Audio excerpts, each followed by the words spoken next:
And so this has always been my home. Home for everyone is different. For some, it's the city or suburbs. For others, their home is tucked away in a quaint, quiet community, surrounded by hills, streams, and agriculture. We've got one of the prettiest counties here that you'll find anywhere. But in some places, the simple life comes at a cost. And that cost is health care. It's hard to get doctors to come to a small community like Brownsville, Horse Cave, Munfordville, Edmonton. 53% of Kentucky is considered medically underserved. Researchers found that Edmonton and Metcalfe have been designated as such since 1978. Hart since 1999. We're not going to have a hospital here. It just wouldn't be able to sustain itself or any specialty medical care here. It's just not going to happen because it's a business. Being assigned medically underserved is based on few primary doctors, high infant mortality rate, high poverty, and high elderly population. For the population size, we probably have less business and less industry in Edmonson County than most other counties with our same population because of the locality that we're in, the geographic area that we sit in. From the heart of Edmonson County, you're 20 minutes off the interstate. A town with no stoplights, Brownsville has 4 medical clinics, 2 pharmacies, but is 30 minutes away from a hospital. Basic medical care is here, but if you need any kind of specialized care, you have to travel. In Metcalfe County, you have the TJ Regional Health Edmonton Clinic. Edmonton is nearly 20 minutes away from the hospital. In Hart County, the medical center at Caverna opened its doors in 1967, with expansions in 1999, 2009, and 2014. Gives them a little better access. But what's being done to alleviate the healthcare barriers for residents in these areas? One of the main ways we feel like as a state that we can increase access to healthcare, hospitals, healthcare workers is through economic development. We've passed numerous legislation with regards to nurse practitioners over the years. As hardships include lack of doctors, facilities, geographical location, and poverty. We will investigate specific issues prevalent in these 3 counties for the next year as part of the Great Health Divide. I think it's going to take a broad-based approach, and no one single thing is going to fix it.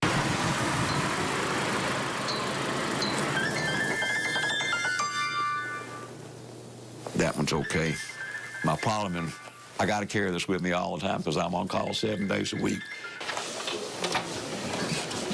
First of all, I think I'm one of the luckiest guys in the world. There's no better practice than being a rural country doctor. There's no better practice. I got the best profession being a country doc. I really feel strongly about that. He calls himself one of the very few country docs. We sponsor the quilt contest. Dr. James Middleton of Mumfordville has been practicing for nearly half a century, or at least he thinks. 47, 48, something like that. As Dr. Middleton sits in the clinic he built, shuffling among papers of handwritten notes, his eagerness and efficiency to do this interview stems from a plea. Where are our country docs? And the answer, he says, There's just not very many of them, and the numbers are declining. The UK College of Medicine Bowling Green campus says the heart of their program is recruiting rural doctors. And right now, Western Kentucky is one of the areas in our state that is hardest hit and needs doctors in particular. Dr. Middleton says they've sent letters to every graduating family practitioner in the U.S. coming out of their training programs. The last mailing we had was for 19,000 letters we sent out. We got 3 replies back, one of which is, take me off your mailing list.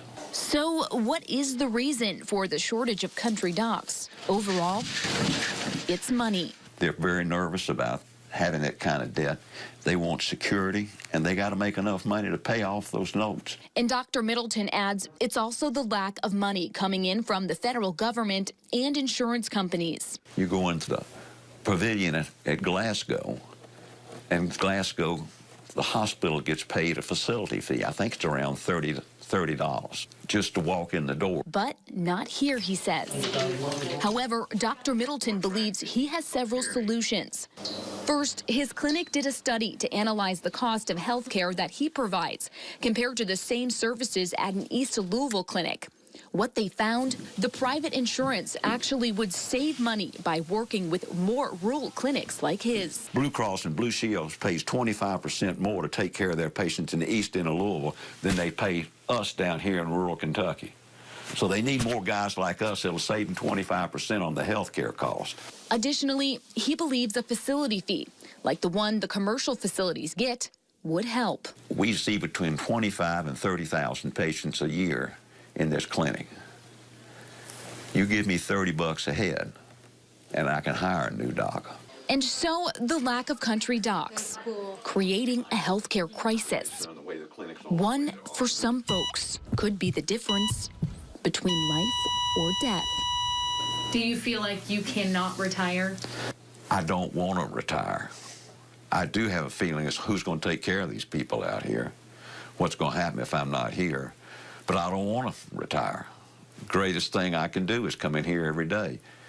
I think that's the best decision of my life, was to come home to be a country doc.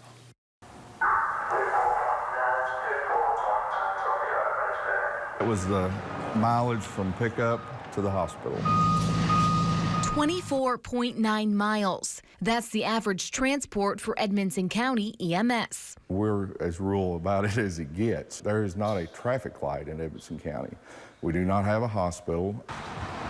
Despite this reality, Edmonson County is still classified as urban by the federal government. What that does is it affects our ambulance service negatively, because on the Medicare runs that they make, they're not able to charge Medicare the $3.50 a mile for the first 17 miles like all the other ambulances around surrounding Warren County do. It's classified as urban because it shares a zip code with Bowling Green, a metropolitan statistical area. And Medicare makes a determination based on the zip code of whether the areas are considered urban or rural. We lose this reimbursement on the Medicare side. It hinders us from the grant money. The only other source of revenue we have is tax revenue. So it increases the tax burden on our citizens because that money has to be made up somewhere. Keith Sanders, EMS director and paramedic who has been with the ambulance service for more than 30 years, contributed to a study back in 2011 that showed the burden that the urban classification places on the service, including the amount of money that they are losing. It costs our ambulance service about $30,000 to $40,000 a year, which is a lot of money for them. It would help them a lot to be able to bill that to Medicare. Right now, we're looking at over 10 years. That's $300,000 in revenue. When we lose $80,000 out of revenue, we need $80,000 out of tax money. So we manage our budget. We run pretty much on a zero balance. And all of this doesn't even include the money they're missing out on by not being able to apply for rural grant money. The only way to change this classification is on the federal level. It's such a unique problem. There's not very many places that fall into this classification. It's not one of those things that's on the front burner to fix. Meanwhile, Sanders also calling on local lawmakers solely for support. If our General Assembly would go on record saying, hey, this needs to be fixed, I feel that would carry weight with our congressional delegation. While the classification, a simple title, a complex meaning, having impacts that are creating a snowball effect on a community's health and wealth. A lot of times nobody thinks about EMS until they actually are needed. And when they pick up the phone and call 911, they expect an ambulance to be there. And the problem that we're starting to face is that when they pick up that phone and dial 911, there may not be nobody to show up for a while. Now, I reached out to McConnell, Paul, and Guthrie's office to ask what each are doing to help resolve this issue. Guthrie's office was the only one that responded, saying in part, quote, I am actively working with Edmonson County to explore ways to solve this issue to ensure the county is being reimbursed fairly by Medicare. Adding, quote, and there is currently no appeals process to bring their case forward as a rural jurisdiction. I look forward to digging into this issue further and exploring solutions. end quote.